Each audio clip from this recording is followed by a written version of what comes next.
original red dragon fruits. Now other people have been growing them from seeds, and other people have brought other varieties in. We've got a dragon fruit trial down here. We'll go and look at that first, and then we'll go and look at some other different cactuses that we now.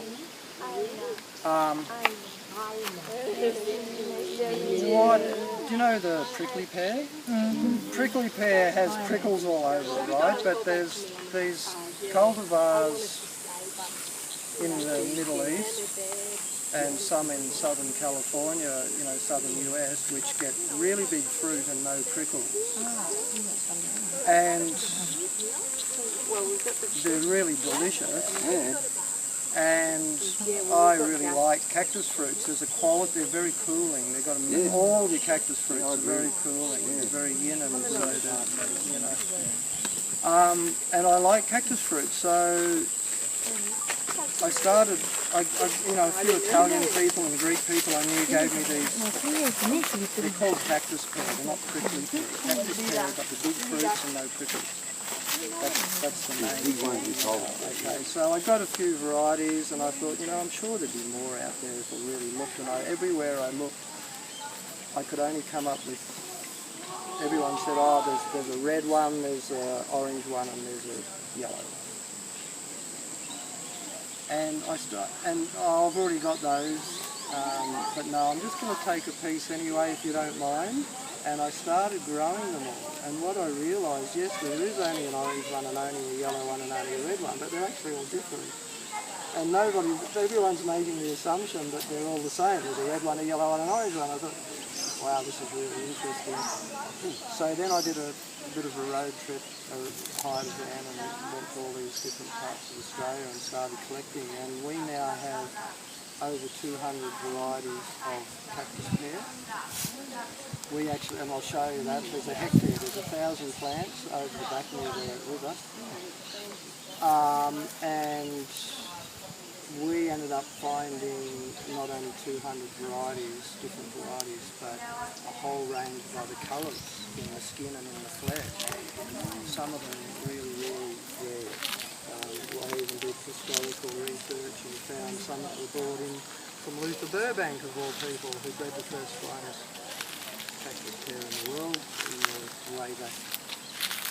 Somebody actually imported his plants, a very wealthy pastoralist, and they still exist in one farm in Victoria, and we managed to find plants. And it's a big round purple, and it's like beetroot. I call it beetroot fruit because it's the same colour as a really good beetroot and the same flavour but sweet. We've got the Australian collection of cactus pear. We found a seedless variety which blew the world collection, which is in Sicily. So basically what happened is when this is an interesting story. About 15 years ago, the United Nations Food and Agriculture Organisation, FAO, they super aware of climate change, and that organisation, the FAO, Food and Agriculture Organisation, their job is to kind of, their role that, they've taken it upon themselves, as the United Nations often does, is to have a big finger, a big interest in the world's food security. And they put out to all the universities around the world about 15 years ago, we're coming into a big drought period, and we need to drought-proof human food security. And so they put out to the universities, do the research, and we'll come back in 10 years and we'll look at all the information. What is going to be the plant which will drought-proof humanity? And they came back with cactus pear. The reason being, it's an amazing fruit, which is a big industry for the juice. It's more popular than orange juice in the United States, especially in the southern states. It makes delicious juice. But the leaves, the fresh leaves, is traditionally what the Mexicans use instead of green beans and capsicum. The young tags, which don't have any prickles, you can eat it raw or you can cook it, and it tastes just like capsicum, but it's got a little bit of slime in it like okra. It's just the most amazing vegetable. That patch which I'm going to show you has never been watered. It has never been watered. It goes through hardcore frosts, it goes through hardcore heat and dry, and it has never been watered, and you see the growth that's on there at the moment. Even the, it's a prickle-free prickly pear. The parrot. Yeah, tuna is the fruit and Nepalis is the vegetable. So for human consumption, you've got a vegetable, you've got a fruit. But the reason that they identified it as being the plant in the world to drought-proof human food supply is because it is highly palatable and highly nutritious to cattle. And so now in so many Mediterranean and tropical parts of the world, except Australia of course, they are growing it by millions of acres, and they've got like forage harvester machines that just go over the top of it and just shave it off like tea tree harvesters or tea harvesters, throw it all in the back, and they make silage out of it. And then the silage, so it ferments and preserves. It also raises the protein, because it's cultured. It gets, they inoculate it. And so this cactus pear, what it does, it bioaccumulates magnesium, calcium, potassium and sodium.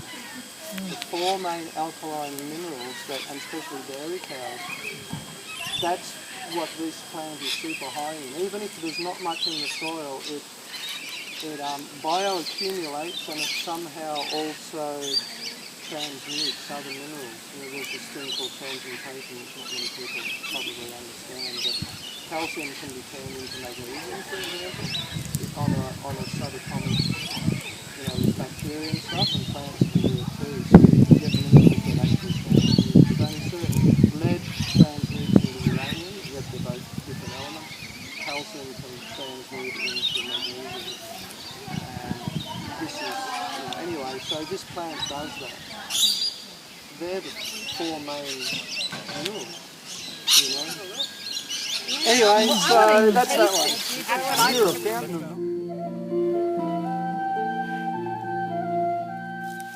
And including a seedless variety, which is the only known seedless variety in the world. And as I started looking more and more for other cactus varieties, edible, I found out about what I just told you, with the UN's Food and Agriculture Organisation, and anyway, so I contacted them and I said, I've got a seedless variety, and I've got Australia's gene pool of cactus pear. I've got over 200 varieties. I've travelled all over Australia collecting, and all of a sudden they made me the honorary member of the Cactus Net. I'm Australia's only member, and because of that, what happened is all of a sudden they started offering me seeds of all their really cool stuff. Because they wanted my seedless variety, and I said, oh, you're going to have to, you're going to have to play ball. And so what we've got here is, these are all seedlings of dragon fruit from all of these ones here, which is prickly, and they're starting to flower profusely. This is the first flowering. These are all seedlings from seed that was sent to me from Ben Gurion University in Israel, and they're sort of leading the world in dragon fruit breeding. And this one here is the prickly yellow that's super sweet like a lychee, crossed with a black-skinned, black-fleshed variety from the jungle in Nicaragua, I think, or Honduras. And so these are all going to be different because they're seeds, they're not cuttings. But the parent is amazing. It's cross-pollinate. You take the pollen from one and put it onto another.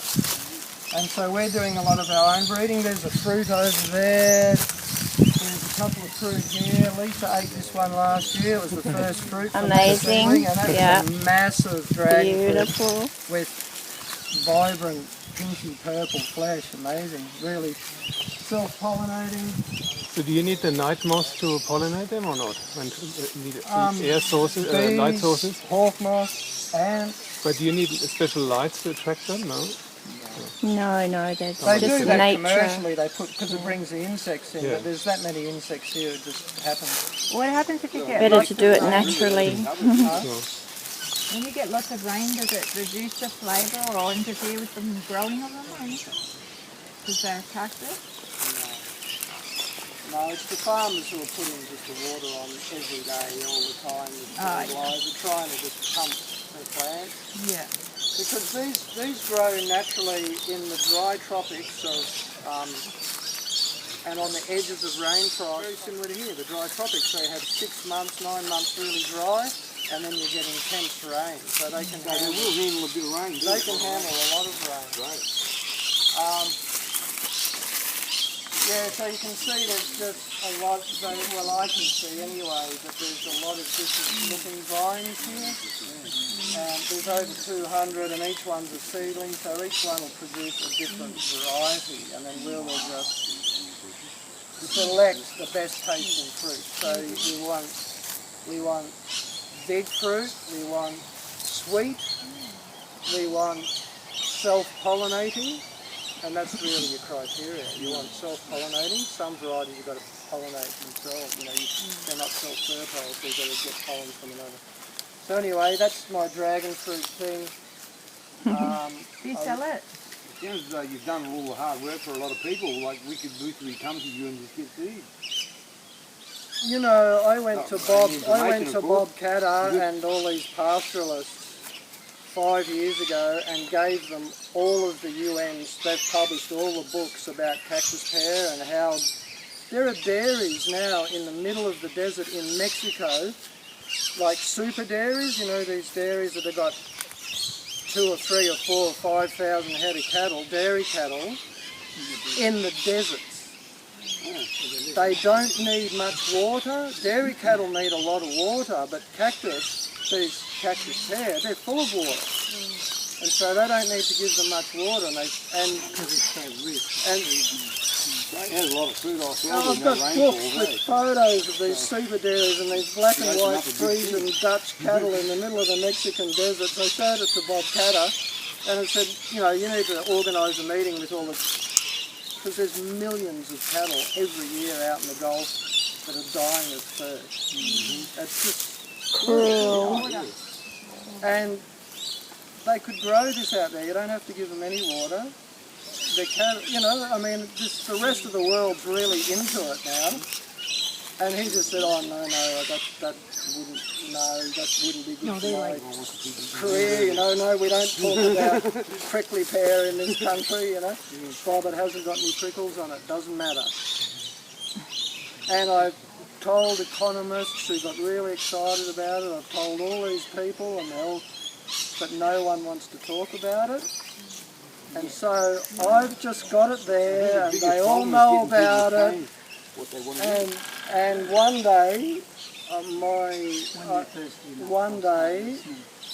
get a phone call, and it'll be all on. That's all I'm doing it for. I'm just doing it so that one day, when somebody wakes up, we've got the material here to save all these. Did you say some people are doing it? No one in Australia is doing it now. Isn't there some things that we can do to get this activated around the place without waiting for the phone call? I'm not that way inclined where I want to have to push people and get them off their bums. Right now, when they're thirsty. I'm doing what I'm doing now, and it's sitting there, and I'm really conscious that it could save a lot of cattle from dying of thirst. I'm a vegetarian. I don't want to support the cattle industry, and to be honest, I had a real struggle with that. I thought, do I actually tell them about this? Because that's going to encourage them to put more cattle on the land. And then I read that last year over 1 million head of cattle died of thirst in Australia. Yeah. And I just thought, Cruel, isn't it? you know, for the cattle. They don't even bother shooting them, they just let them.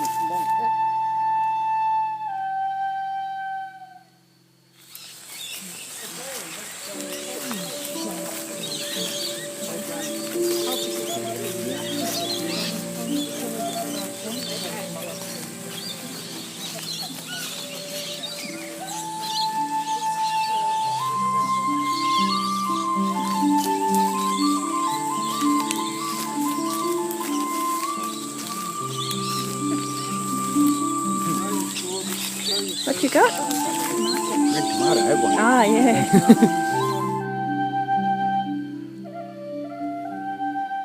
Seeds from Peru and Brazil, and did all the selection trials and the breeding programs, and come up with really superb fruit. So these fruits off these are about that big, and they're round, and they've got a shiny, smooth red skin. They look really beautiful, and their orchards over there, they're loaded in fruit. Whereas the wild ones don't produce much fruit, and the seeds of their best varieties, which is what we're looking at here. These are only young, they have never been watered, never. They were put in as little seedlings, they have never been watered. Wow. And they haven't had a drink for 6 months, so you can see they're a little bit stressed, but Yep. they're here. They're doing their thing, yeah. And have you eaten these yet? Yeah. So They are what's this so area? yummy. How come they don't need water and they're green and they're colourful? Cactus are the only plants that have this chemical metabolism called CAM, something acid metabolism. I can't remember what the C stands for. But basically what that means is that a cactus plant is highly evolved to be in dry desert conditions. They don't have any leaves, and they don't have any pores. These plants photosynthesize through their entire self. They don't have leaves, and they don't have pores. They don't transpire water. What they do is they absorb any moisture that's in the air at night. In the deserts there's always a bit of moisture in the air at night. It's not in the ground, it's in the air. And any moisture that's on these, they suck it in, and they don't release it. That's why all cactus have got this kind of, when you cut a cactus, there's no sap comes out of it. It's more like a jelly.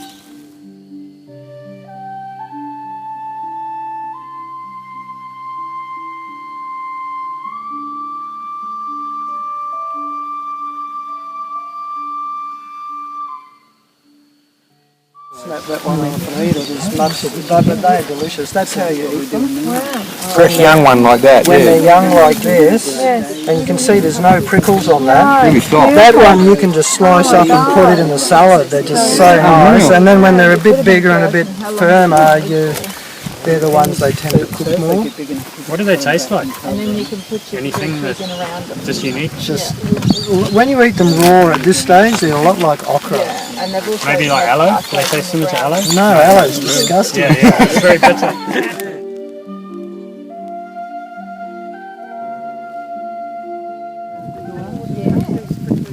Is this your first fruit? Look Or at even these little ones over here. Look at the amount of fruit on there. They're not ripe, obviously. have you had fruit before? Fruit here, yeah, not in the last couple of years. So these were just a leaf stuck in the ground, never watered, and these younger rows are about 3 years old.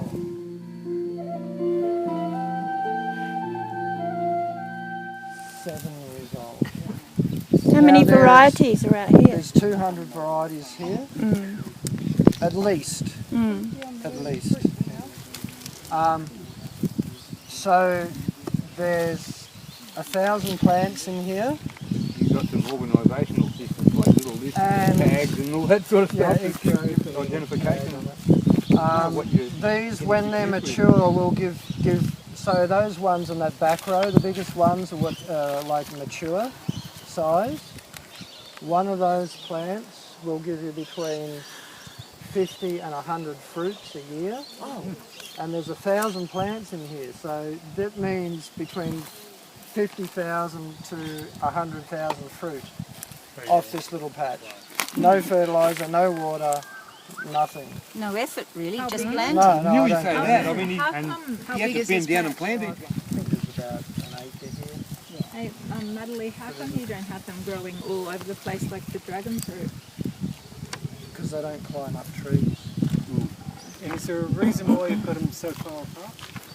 Yeah, because they're going to get a slasher? lot bigger. They're going to be like the original row, and I've got to be able to get vehicles down here to harvest. So they're going to Yeah. go a couple of metres This will wide. end up being a beautiful forest, and we'll just be able to There's a huge run naked through here and Get eat all your different varieties. There's a huge one at And the bottom avoid of the the gillies. pointy On the bits. left when you come down. I know. So you might see Such how a big nice they are. fruit. They're no prickles, aren't they?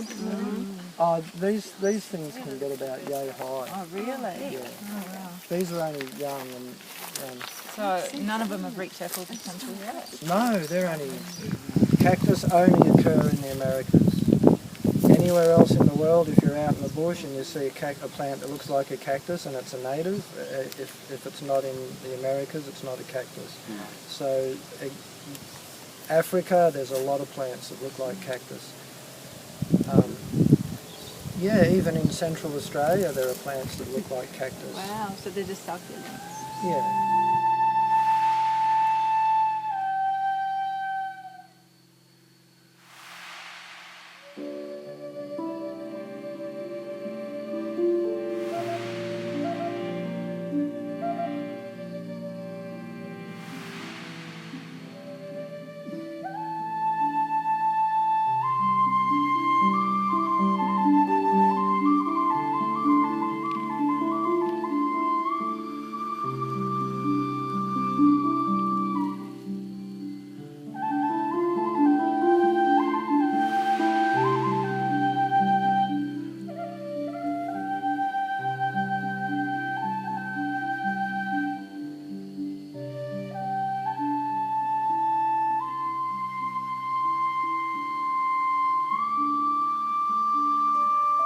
Different flavour, smell of it. Check this out.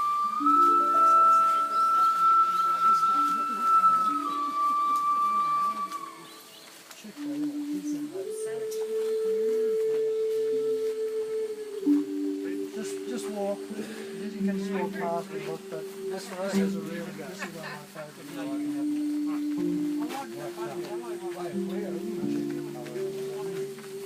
I think that the idea originally was that you, because there's such a wide they'll stimulate the process.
Yes, please. For about 9 crops a year. Really? 9 a year? Yeah. So what's the time when they don't fruit? They flower on a full moon. Yeah. On a full moon, Want to try that? on one full moon, they initiate a flower bud. 4 weeks later, at the next full moon, that flower bud has turned into a flower. 4 weeks later, Go home to that is that. a ripe fruit. So every month, for 9 months of the year, dragon fruits are making fruit. Every 4 weeks. Wow. So are they related to the night blooming cereus?